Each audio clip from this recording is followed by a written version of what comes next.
Yeah, we're super happy that you're making this dish, and this is something that we've made in the past.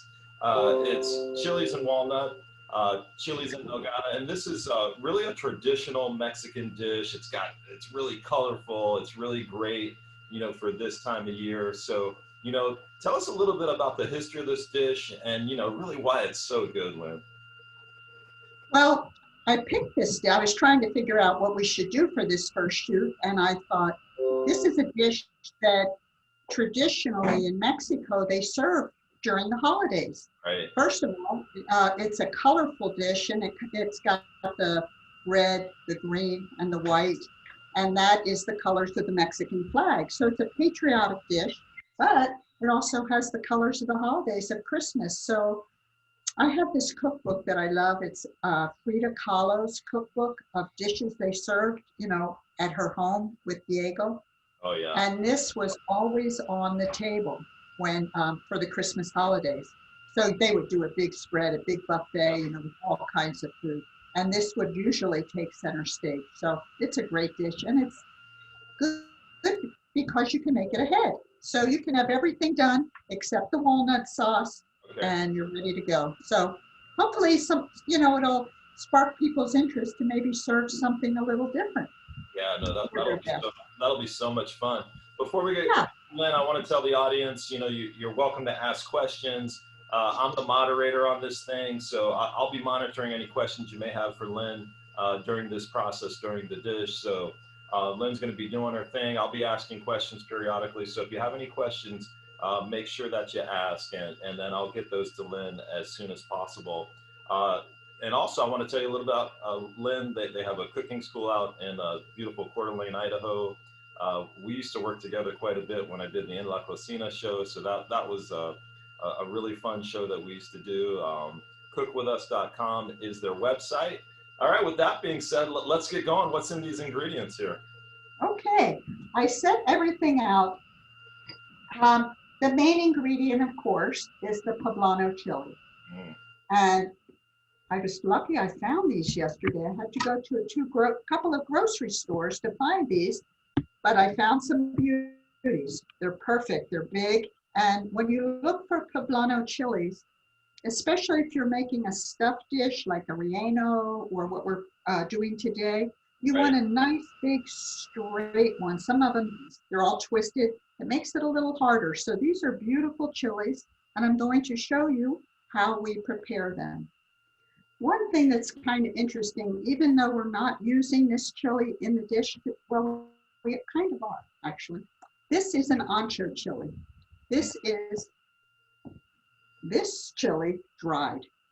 And it's funny because it can be a little confusing if you're just learning about chilies. You go to the store, this is a poblano, this is an ancho. So when the chilies are dried, they have a different name. So we're going to use ancho chili today in its dried form right here. And this is wonderful. And we'll talk about that in just a minute. But I did want to let our viewers know that when you look for dried chilies, sometimes especially if you go to a Mexican market, you'll see tons of chilies in bins and baskets. Sometimes they've been there a while and they're very dry. Right. But these were like, I couldn't believe it. I went into Spokane to the Mexican market and they had these. So see how pliable they are? Right. That's what you want when you do a dried chili. Make sure they're pliable.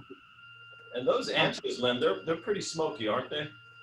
The anchos, they're almost kind of fruity. The chipotle is real smoky. These aren't quite as smoky. Right. The ancho chipotle. This is my. What's that, Mike? They look similar though to the chipotle. That's probably why I'm thinking that. Yeah. This is interesting. A chipotle chili is actually a dried serrano chili. So you go to the market, you see the green serranos. Right. Well, they'll let those turn red and then they grind them. And that's the chipotle chili. Now that's a very hot, smoky chili. So, okay, what else do we have in this? I've got the, on my stove, I have ground beef and ground pork cooking. That's going to be the main ingredient inside of the chili. But we're going to add thyme, which is tomillo in Espanol. We've got raisins. We've got almonds. And here is that dried ancho chili powder. I wanted to show you. This is what I picked up yesterday at the Mexican market. You will not find, it's really hard to find pure dried chili in the commercial supermarkets. Right. You know, the commercial chili powder. I mean, please go ahead and use it if that's all you have. But it has a lot of other ingredients.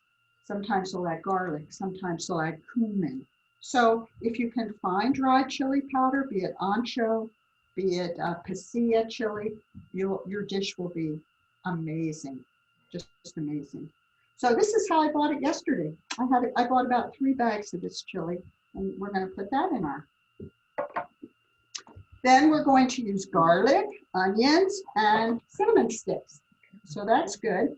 And this is canela. This is Mexican cinnamon. It is a little bit, it's just wonderful cinnamon. So if you can find the real cinnamon sticks, go ahead and use those. And last but not least, we have these beautiful pomegranates, and they're in season right now. Yeah. So this is a good dish for this time of year. So those are our, oh, I forgot a couple other things, but we'll talk about that.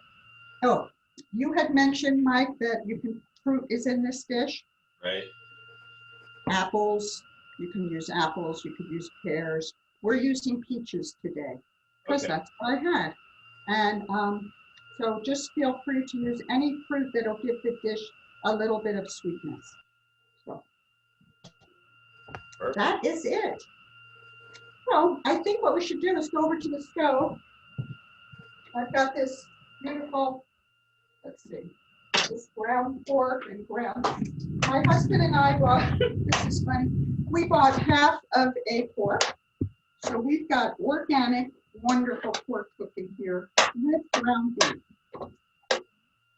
I'm going to let that cook a little. See that cooking?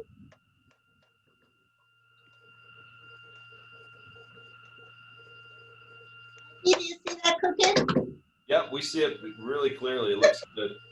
So, are you mixing the pork and the ground beef together, Lynn, or will you cook them separately? They're together. I'm just breaking it up a tad.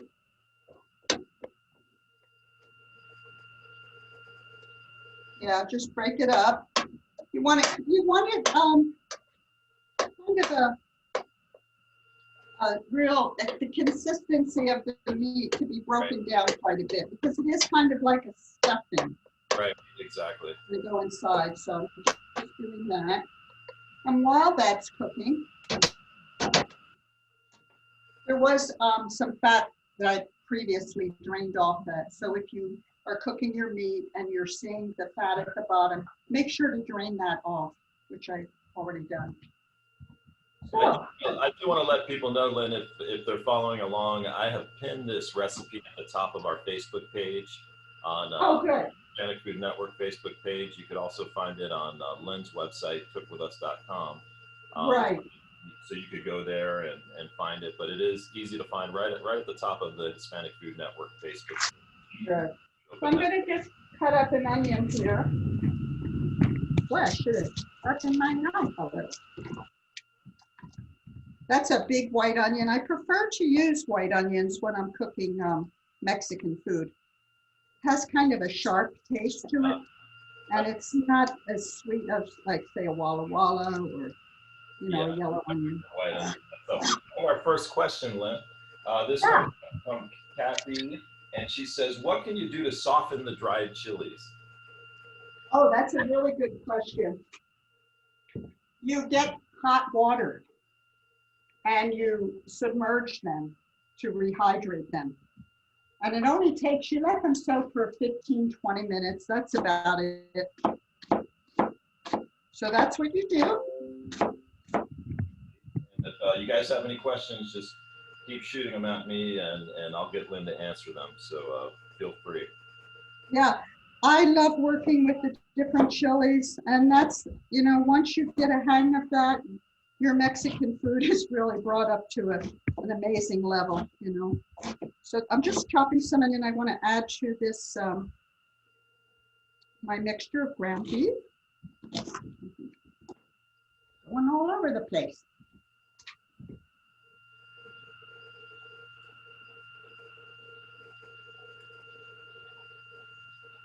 You want to chop your onion fairly fine, just like the meat is, you know, you want to chop that up fairly fine. I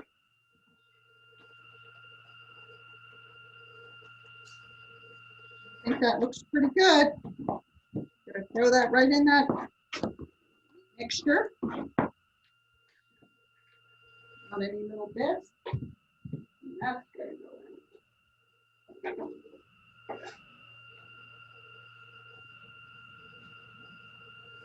Okay, let's do a little bit of garlic here.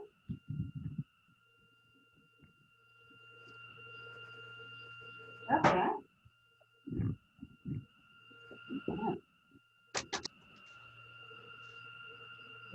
Oh, this garlic I bought the other day was beautiful. Nice big fat clove.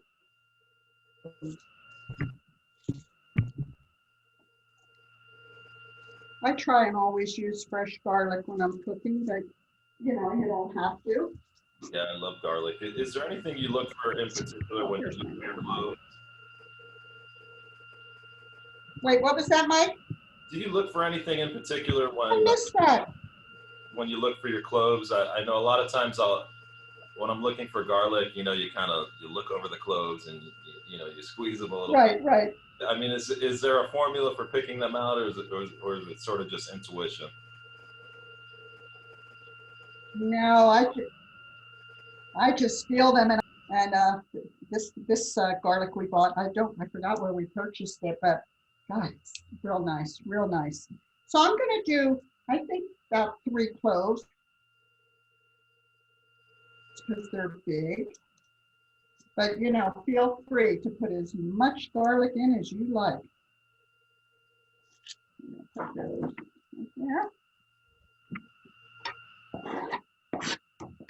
I can hear that meat just sizzling away. They're so big, I can just kind of really chop them nicely. Like how many cloves are you using? I do an onion, I go horizontal. What's that? How many cloves are you using, Lynn? I'm gonna do 3, because they're big and good.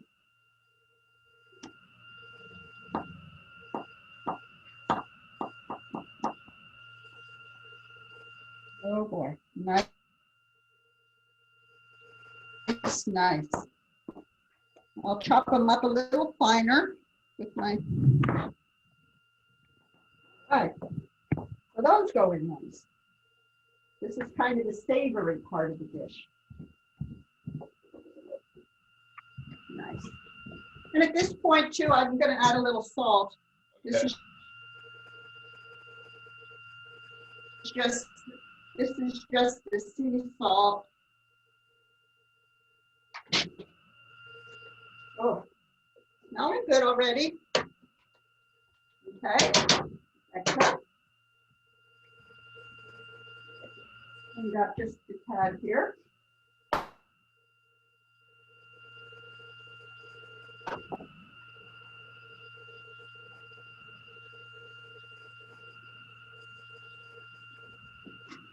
This is my new kitchen, and I'm just getting used to it, but it's small, so it makes it easy, you know, everything's close by.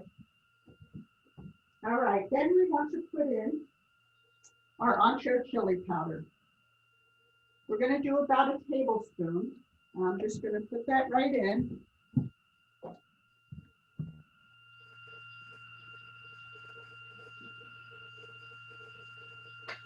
Let's say that's about a tablespoon, a little more. Once we taste it, then we can add more, whatever we, you know, would like. I can already tell you more than that. Yeah, those anchos, you could use it for a lot of different things. Kind of describe the flavor of those ancho chilies a little bit, Lynn. Of the Ancho chili, it's spicy,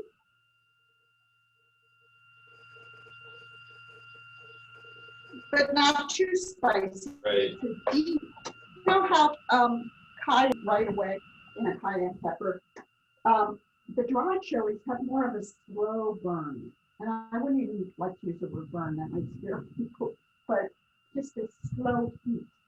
And it's a deep flavor, so it adds a lot of richness Yeah. to the dish. Yeah, I love that chili. That's the one.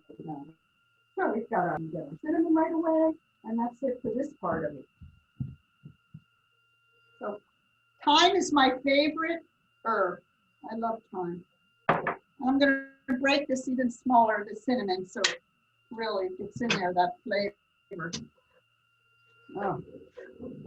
See how it's kind of turning red from the chili? Yeah, we can see that. And that, yeah, that chili gives it a really nice look and really brightens it up.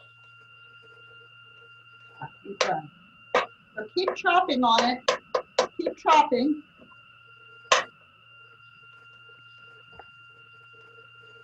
So oh, it really smells good.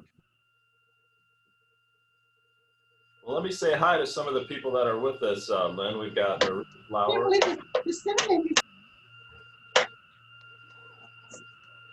Oh my God, that looks good. That does. Right, got that going. Good. I'm gonna let that cook for just 10 minutes or so, and then we're gonna add the raisins, the nuts, and keep going on.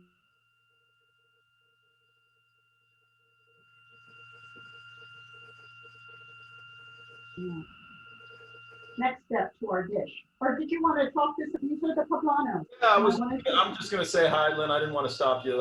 We've got several people watching with us right now. Janice, Ray, Joe, Eli, Joseph, Nicole, Ida, Caesar, Jay, John, Andrea, Patricia, James. We got a host of people in the house. So thanks for watching. And we're making Chiles en Nogada. It's chilies and walnut with Lynne Wiedemann from the cookwithus.com kitchen if you're just joining us. So we're glad that you're with us, and let's roll to this next step.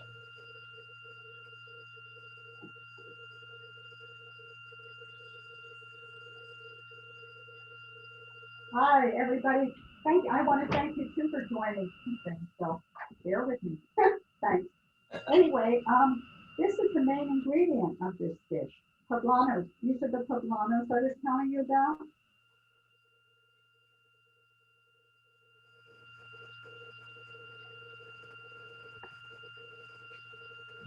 There's many ways to prepare them, but look at a medium, and I'm going to place the chilies right on the flame. And that is to char the chilies, to blacken the chilies. So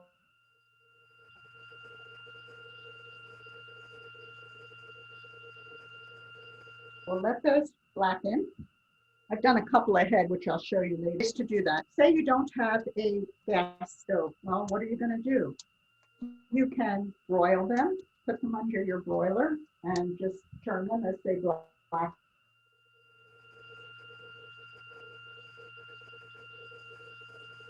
Lynn's having a little bit of lag issues. So you can use a cast iron skillet. We're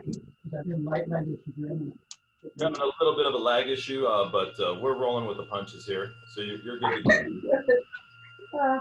I wanted to show you this kamal. They come in all sizes. In fact, when I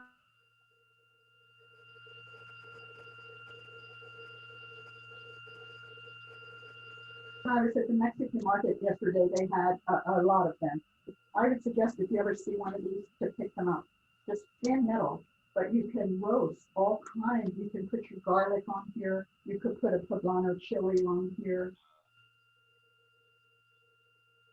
I love those kamals. Tomatoes, and as we progress and do other dishes, we do.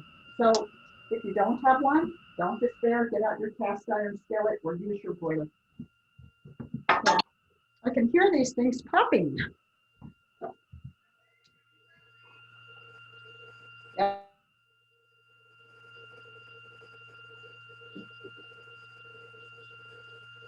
Yep. I put this up. You see that? Yep. I'm going to turn my flame up. Oftentimes, when you make like a dish like chili rellenos, you will char your chilies. And I've done chili rellenos massive amounts for weddings, for different catering events. So in that respect, you can't be putting them over the flame. It would take you all day. So I just spread them out on the cookie sheet. I put the tin foil on the bottom of my cookie sheet and stick them under the broiler. And you can do, 15, 20 at a time. Yeah. So if you have a large group, I would suggest doing it that way. So, okay. So while those are cooking, I think we can go ahead and add some of the other ingredients that are going to be in our dish. So we've got the raisins, and we've got almond slice. So let's put that in our ground beef mixture.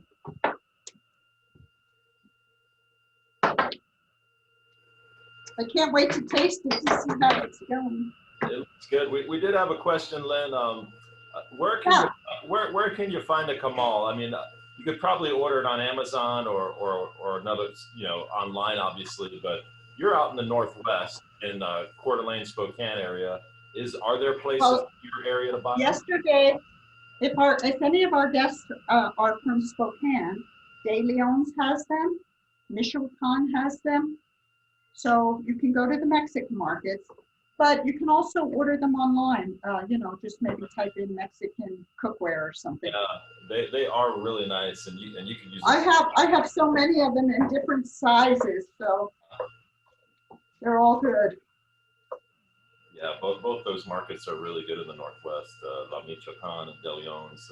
I felt bad yesterday at Michoacan. He's suffering because there's no inside dining because of the pandemic. It made me sad.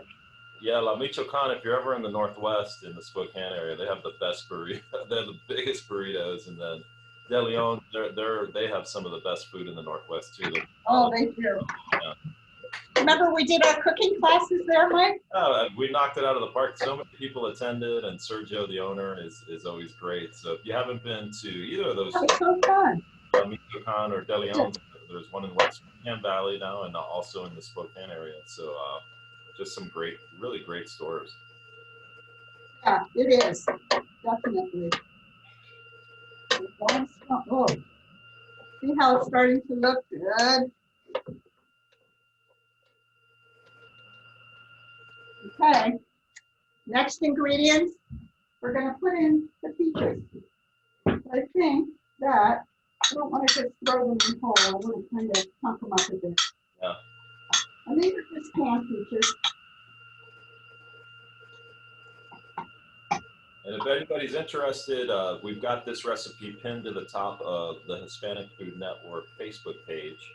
So you can find it really easily. And then that link will get you to Lynne's website if you want to know more about her at cookwithus.com. So, and she's got all sorts of recipes posted on there.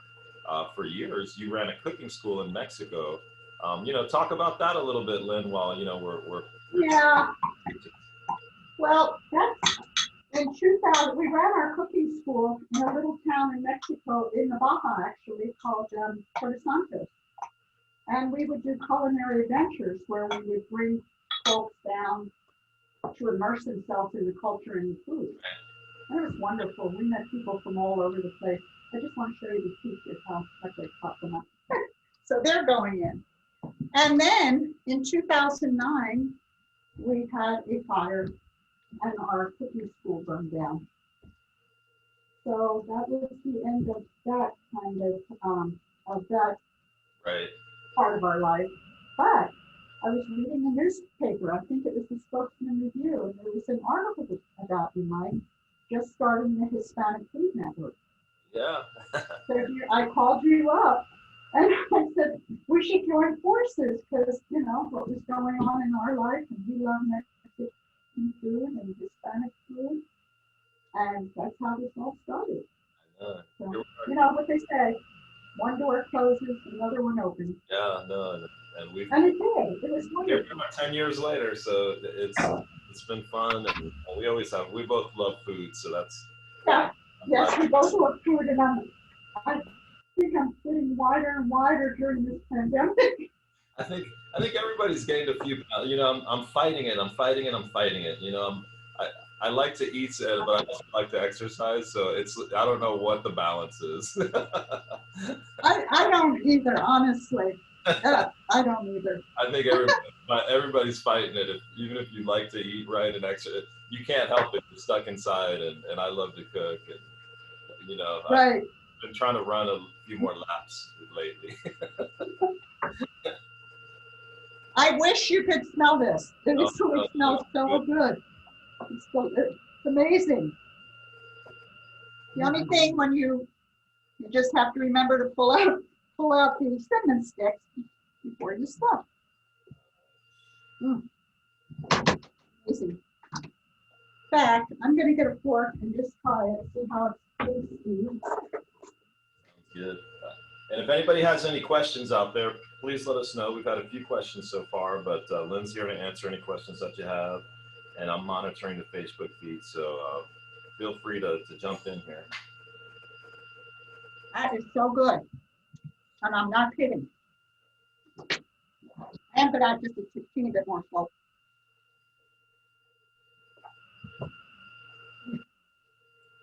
And you know, I'm going to add just a tad more of my chili powder. I'm not a recipe. You know, when I learn a dish, of course you want to follow a recipe, but then you do it to your taste.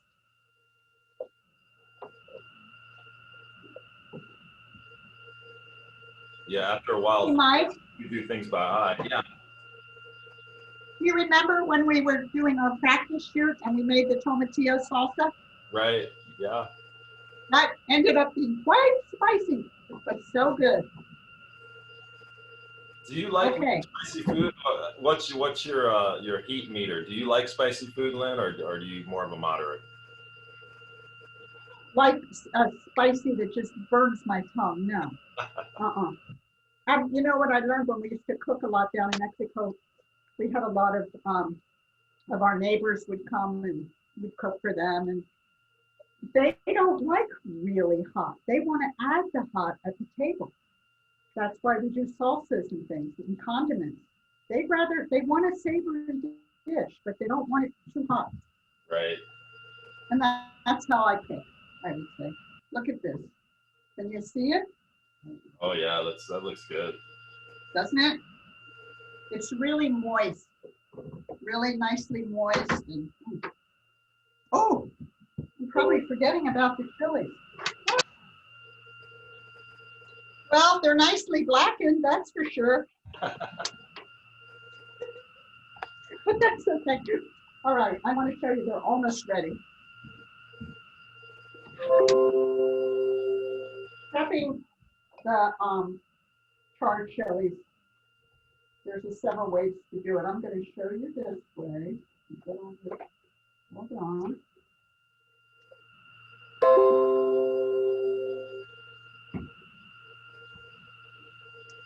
Are you still there? Yep, we're still here. Okay. I was just looking to see if we had any questions. No questions. Let me say hi to a few people. Camellus is watching with us. Gilbert, hi. Stephen, thanks for joining. Leslie's in the house. Stephen Smith. Wilma's here. Salem, thanks for your question. Is Wilma there? No, well, this is a different Wilma. Oh, a different. Okay. Yeah. Well, anyway, hi, Wilma. We got Fernando. We got Irma, Pam. Good to see you, Rachel. See ya. We got Michelle, Judy. We've got a full house, so we've got people coming and going. And so thanks for being with us. And again, if you want the recipe, it's at the top of our Facebook page. It's pinned there, so you can look at this later. And this video will remain on our Facebook page if you want to. Yeah. Move that out of the way. Okay. One chili, you can see it got pretty blackened. Yeah. There's the other side. So once you take your chili off, you can put it in a plastic bag, or I'm just wrapping it up in a little bit of saran wrap. Thought that might be easier for this. And also, as I clean the chili, I thought that might work too. So plastic bag works, even a paper bag works. You're just trying to create steam. Okay, there's the next one. Now that didn't, I think I should put that one back on a bit. See how it's still green there? The skin won't come off. Yeah. And you might ask why you have to do this. And the reason is that the chili, the skin of these chilies is indigestible. You can't really digest it. Right. So you have to take that outer skin off. It's not like the green peppers where you can eat the skin.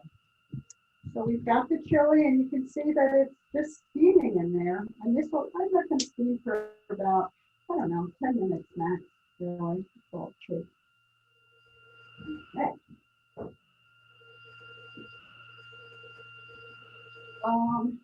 We can talk a little bit while that one's cooking and this one is steaming. Let's talk about the Nogada sauce. Yeah. Nogada is the, I don't know how to pronounce it, but it's the 3 Hispanic people in Mexico, and they use the word Nogada to mean walnut. So this is a walnut sauce, and like, you know, it's you use crema. Now this is something that not everyone can have access to. I bought this yesterday at Michoacan at the market. Mom had to go back and got it for me, and it's just beautiful. But if you don't have access to crema, you can go ahead and use whipping cream. Whip up your cream just so it's just lightly beaten, and then add about half the amount of sour cream. It's a lot like creme fraiche. So, Right now, I'm going to share that Nogada sauce recipe on our screen, so you could keep talking and people can see what's in it. It's beautiful. It's a lot like sour cream, but it has a little bit of a different flavor. So I think my chili's ready, so let's get that going. Yeah. See that part just blackened?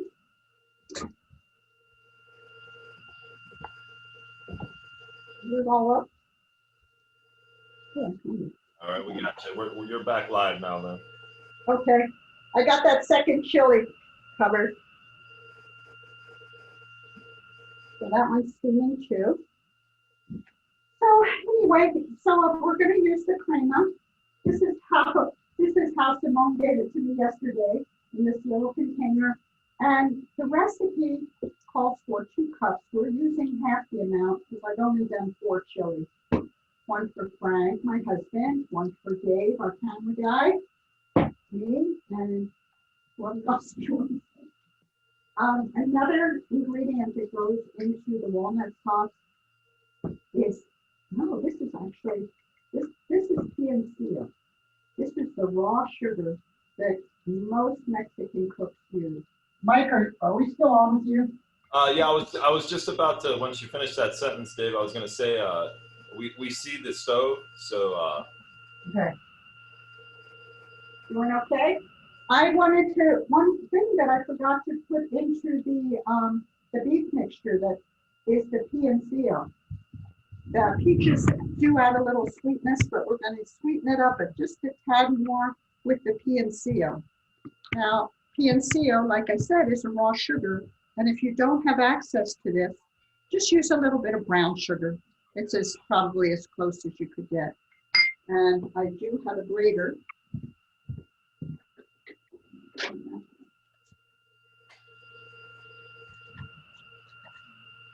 I'm just going to grate a little bit of this right into the dish. Not too much. I don't want it. Oh, so good. So that's just pure sugar. Does that kind of sweeten up the flavor a little bit? A little bit, yeah. You know, it's a sweet savory. Yeah. Kind of a sweet savory. But the chili counterbalances it. It's just a really, It's just a really nice meld of different flavors. Yeah, it's got everything you need. The creaminess, the Yeah, sweetness, look at that. It's gorgeous. Gorgeous. PNCO is quite fun to work with. Use it in hot, you can put it in the Mexican chocolate. It's also done in a mole sauce, which that would be fun to teach. So that's what that is. Now, we can get back to we'll get back to doing the walnuts. So here's the crema.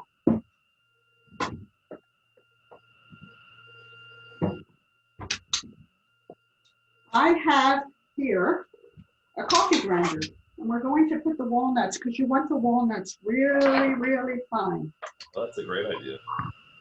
I'm going to have to do it in 2 batches there.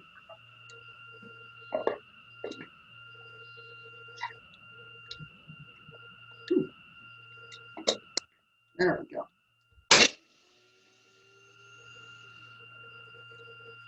Oh, that's not doing so good.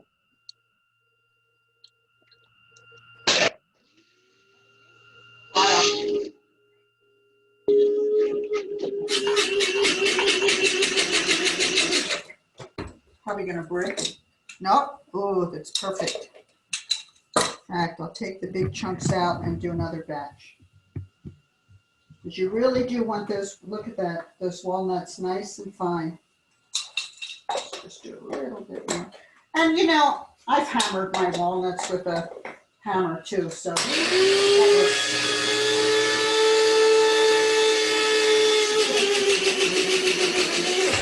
All right, I'm liking it. What's that, Mike? I said that little added shake, that helped out a little. Yeah, you gotta shake it while you do. Yeah. Oh, looks so good. So I'm gonna do 2 batches. One more batch. Can you see how fine that is? You really can. Yeah, good. Do the rest of them.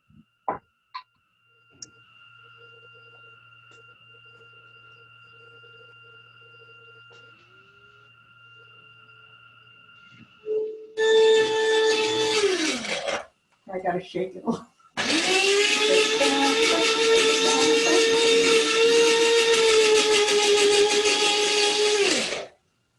think I got it. Getting it.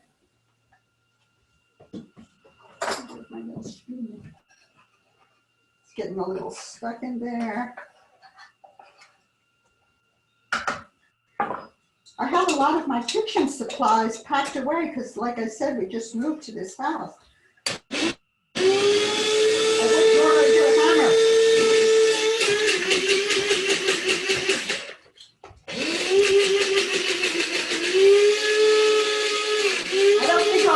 Coffee in this after this. I was gonna say. I have 2 of them. Okay, perfect. Get out of there. I do use this for herbs and spices, stuff like that. Okay, I'm gonna put that down there. Look at that. Isn't that nice? Oh, that looks good. So right to, yeah, it does. And I think right to this, we'll add our cinnamon. Now this you can't cinnamon stick unless you ground it up, which I could have done, but I'll just take it out of here. A little cinnamon in that. Oh, good. What else do I put in that? I haven't made this in a while. Let's see on my recipe.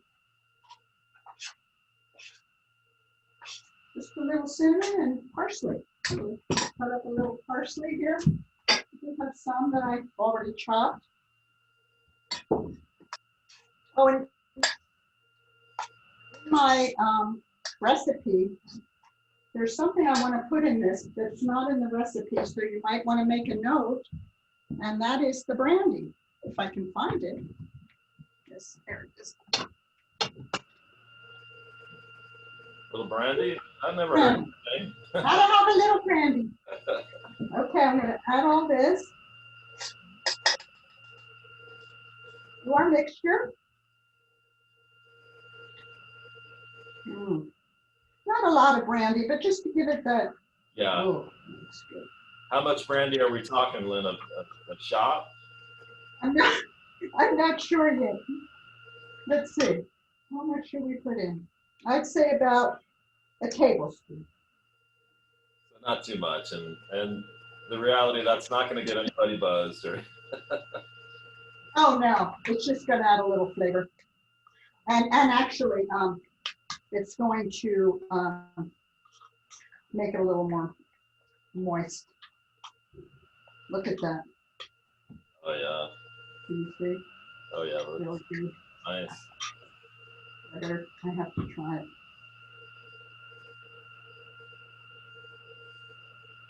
How's it taste?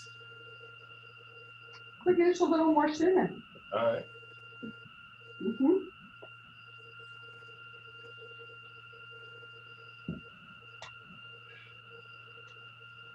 Yeah, I think that's it. Just colored it just a tad, so I know it's perfect.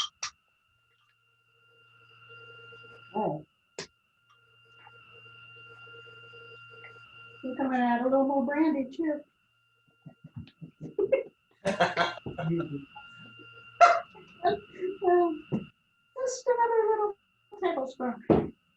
My kind of chef right There there. we go. What's that? My kind of chef right there. I know. One for me, one for you. Okay, that's it. Now, let's do our chilies. I'll show you how to prep those. Ooh, this looks really good. You know, I would like to see it a little bit more liquid because I want to pour this over the chili. So I'm going to add just a little water to it.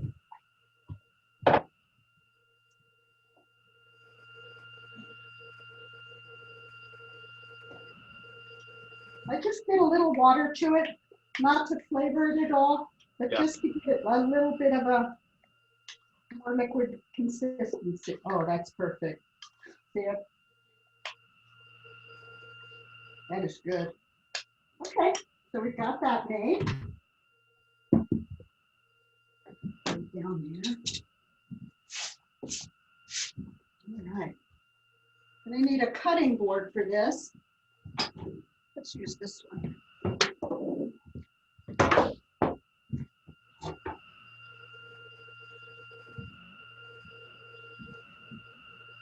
I forgot which one I wrapped up first, but I don't think it really matters. They should both be ready.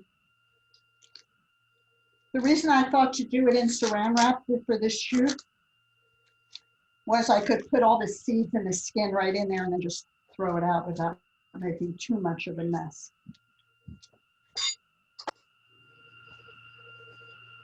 And you've got, and you want to have them easy enough, cool them enough that you can handle them.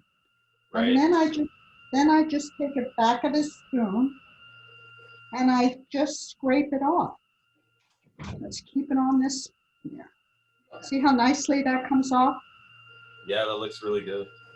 Yeah.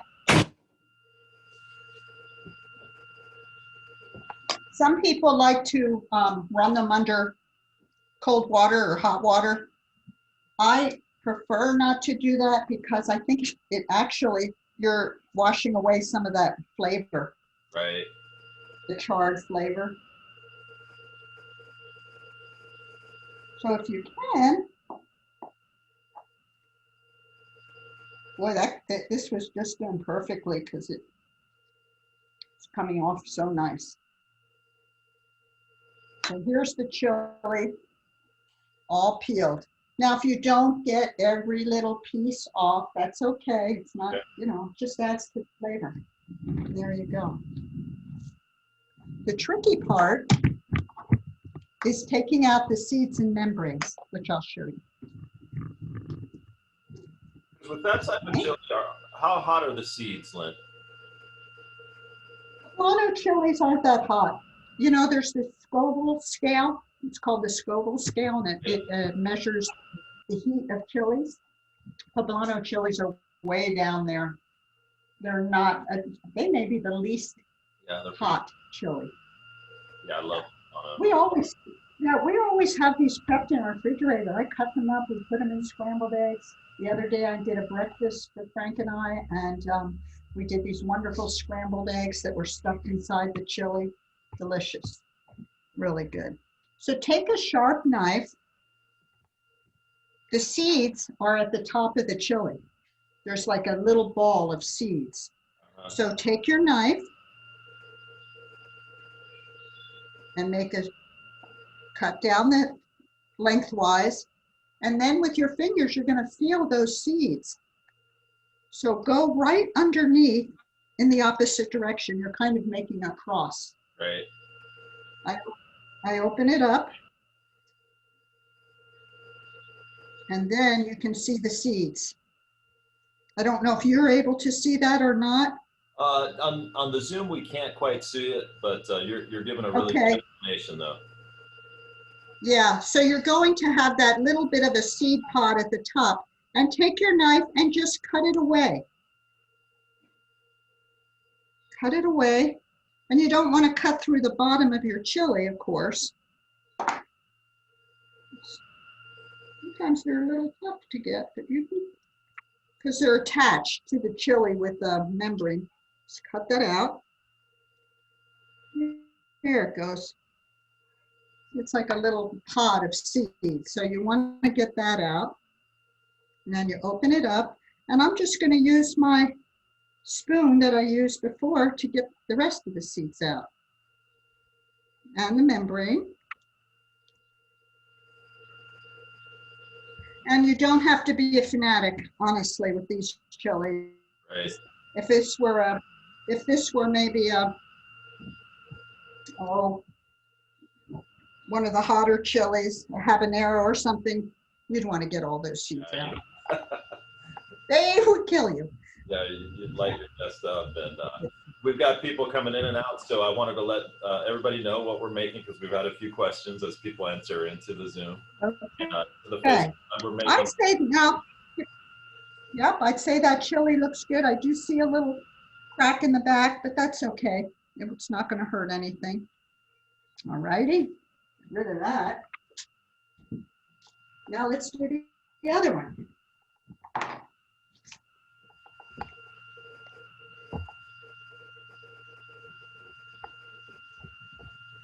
I'll put this over with the other ones that I've done. All right, sounds good. And this will be the fourth one.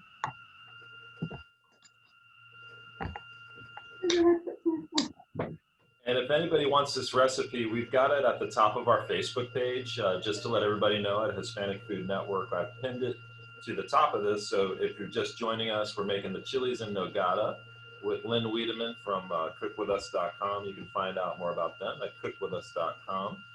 And Lynne has an extensive history in Mexican cuisine, had a school for years in Mexico where people would come visit from all around the world. So we're blessed to have her here on the Hispanic Food Network making this traditional dish. So again, if you want this recipe, just go to the top of our Facebook page. We'll also post it on HispanicFoodNetwork.com, our website. So we hope you join us there and follow us on all our social media platforms. We'd love to have you along because we're doing more cooking lessons and having a good time with friends like you. So that's great. Right Great.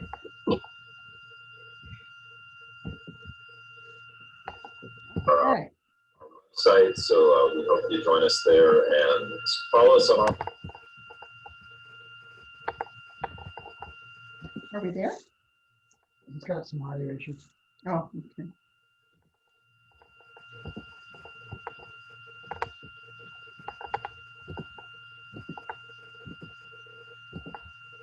We hope you join us there and follow us on.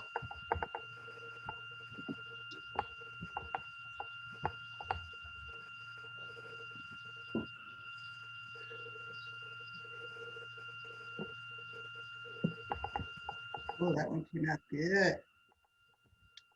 Now they can't hear what I'm saying. I have no idea. Mike has some audio issues going on. I heard it pop. Oh boy, it's not us. No, I think we're broadcasting fine. I'm trying to hear Mike. Mike, you still with us? Yeah, we're back. I had a little, I froze up over on my side. Excuse me, guys. Trying to Yeah, get us it sounded back. really weird on my. Yeah, okay. So we're back. Do you hear me now? It's Yeah. I have to say, I am so glad I'm a cook and not a techie person. I'm telling you, this is our age, especially in Zoom, where I think everybody's rolling with the punches, no matter, everybody's doing Zoom all day long. So it's like, what happened? I hear echoes. I froze up. I don't know what's going on. So all Well, right, I'm back I up. got this. I did get the second chili done. It's beautiful. All the seeds are out, the membrane's out. So we're ready to, as you would say, rock and roll. All right.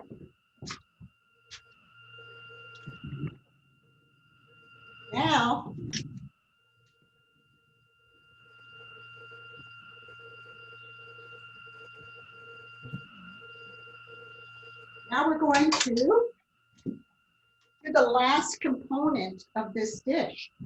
And this is working with the pomegranate. This can be a messy affair. That's why I have an apron on too. Well, I always cook with an apron actually, because I am somewhat of a messy cook. So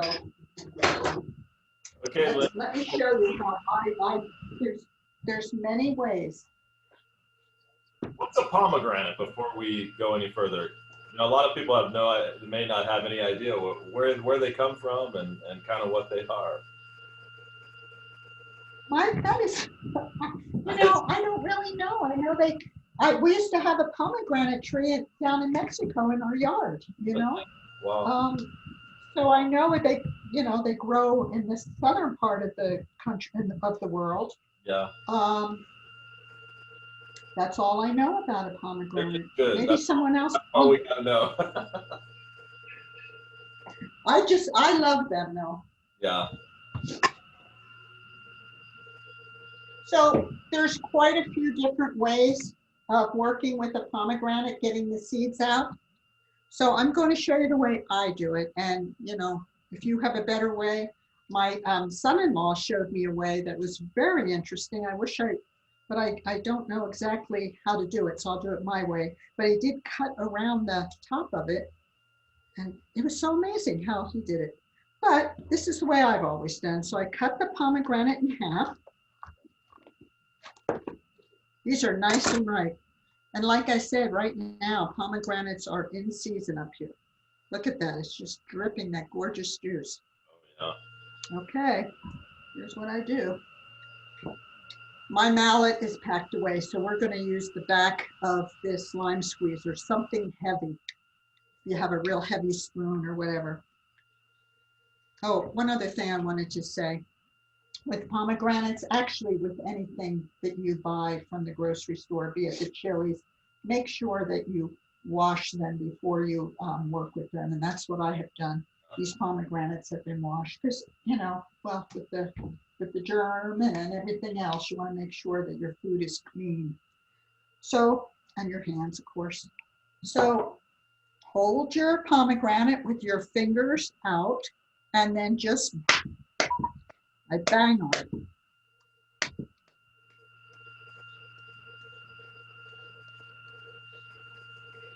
All around. The seeds are just dropping out. Yeah, that's a neat trick. I love this trick. They're just coming. Oh my God, this is a juicy one. They are getting ripe, so in the stores too. I picked through to get ones I thought would be good.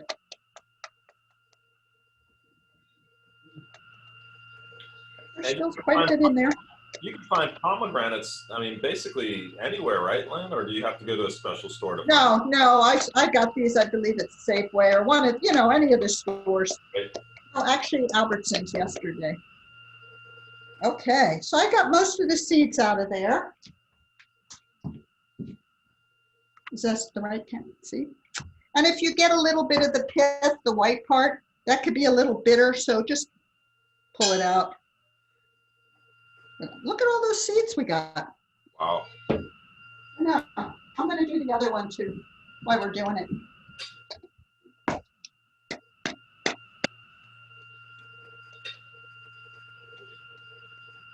I would have this all over me if I didn't have an apron on, probably. You really can't hit it too hard. You just kind of fall out. What are you using to hit it there? It almost looks like it's your lime squeezer. I'm using my lime squeezer. Yeah, okay. It's all, it's whatever works. Yeah. Okay. A little bit more.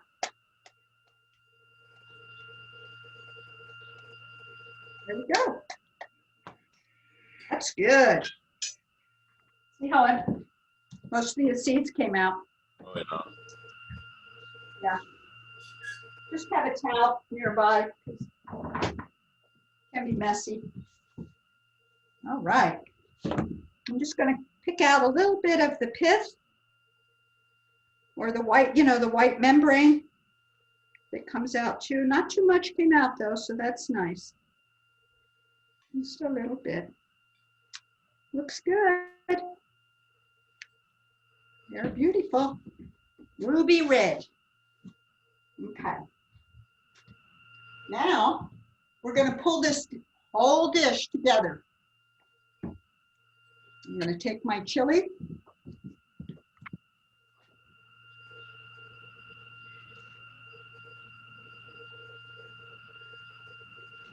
I should clean up here a bit.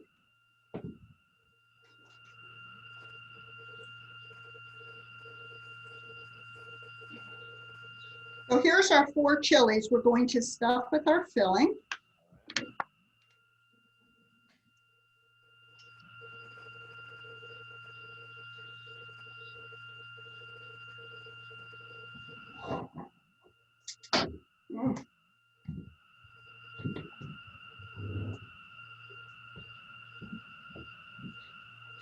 It's really good.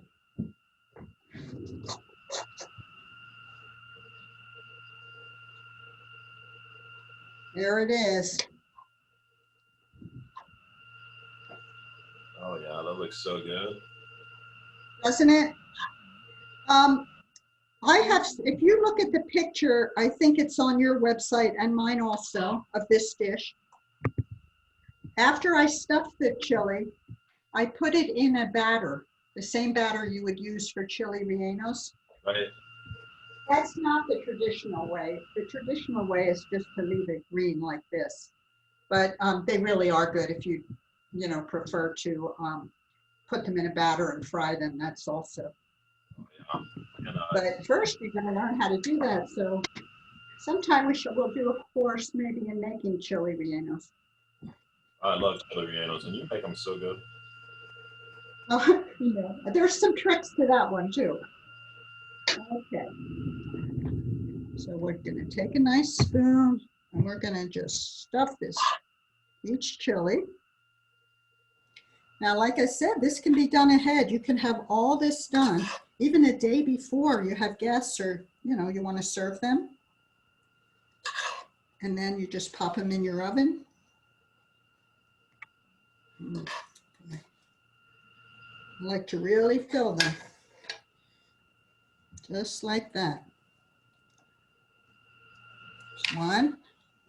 Whoop, I got a little bit of cinnamon. You don't want the cinnamon in there. So if you get little pieces, just pull it out. But this one looks good. The raisins, the nuts, the cinnamon, the peaches, the chili. Oh. Yeah, that's what I love about this recipe. You get just about everything for your flavor palette. You get the crunchiness, the sweetness, you get the meat. Yes, exactly. Exactly. Okay. We're going on now this recipe actually makes 8. You could fill 8 chilies with that. I've only done 4, so we'll have, I'll have leftovers. Yeah, and for people that are just tuning in, because people are just tuning in, thank you, Ginger, for watching, Charlotte and Andre. On the top of our Facebook page, just search Hispanic Food Network. We've got this recipe pinned to the top. That'll take you right to Lynne's website. We'll also put it on HispanicFoodNetwork.com, our website, and our social media platforms right after this lesson is over. So, but if you want to get to that right now, just go to the top of our Facebook page. It's pinned right to the top. Make sure that you like us, and also join our group. We have a Facebook group where you can post your own recipes and get involved. So we'd love to see you there. But for now, thanks for watching. But get to this recipe if you want to make this after you see it. Okay, we've got 4 stuffed. Beautiful. I'll put this away.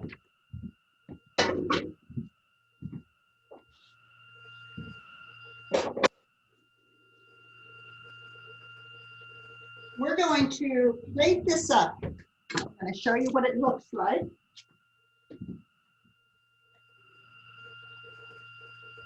And nice. Mike, I went ahead and made some rice too, because Nice. I just felt if we're going to show a plate, we might as well have everything that goes on it. Got our walnut sauce. That's the Nogada part. We've got our pomegranates. And I'll do this one. Let's do this one a little smaller.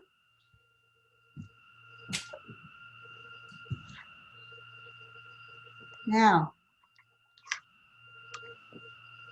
I like to put a little bit of sauce on the bottom and just place the chili on it, and then run a little bit over like that. And you can put as much on it as you like.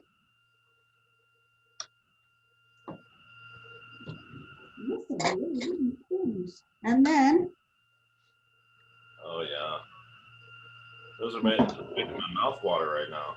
Gosh. I know, it's pretty, isn't it? Yeah. Then, I'm still gonna put a little cilantro on it though. I made this beautiful rice today. And if you're wondering why it's so yellow, I added chicken bouillon. Yeah. And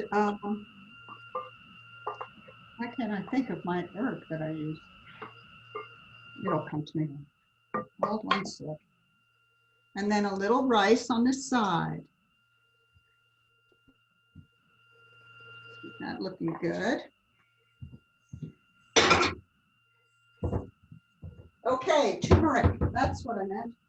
A little bit of turmeric. All right, gotcha. That makes it yellow, and it's used a lot in Indian cooking. So we've got our plate, we've got that. Let me get some on.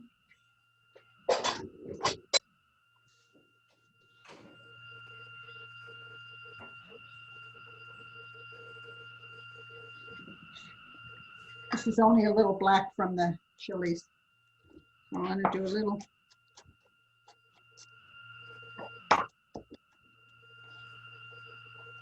Little cilantro. I get jealous of your knife skills. Hey, I've been doing that a long time. Many people are jealous of your knife. You know, you get in the kitchen, it's like, I'm pretty good, and it's like, oh.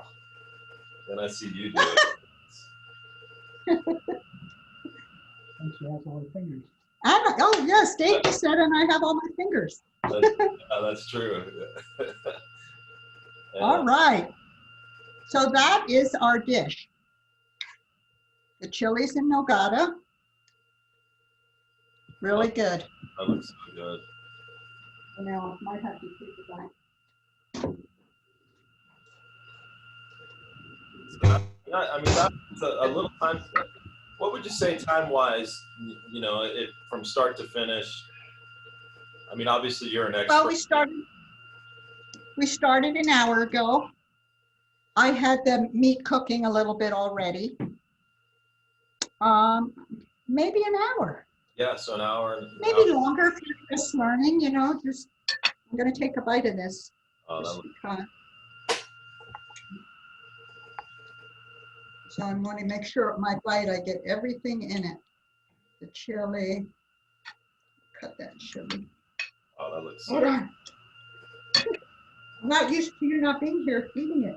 I know, you know me, I'm the first to show up for dinner.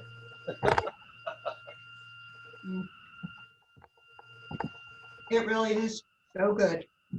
And it's so different. It's not something you eat every day. And most Mexican restaurants, unless you're going to a very authentic place or eating it at someone's home that you know would be making this dish. So you can impress people with it, you know? That looks great. So about an hour and 15 minutes. I better stop eating. You don't want to see me eating. Hey, I'm only a couple hours, you know, I'm about 2.5 hours away. Come on over, Mike. So save some of that. Let me see if we've got any questions. Yeah. Before we end this.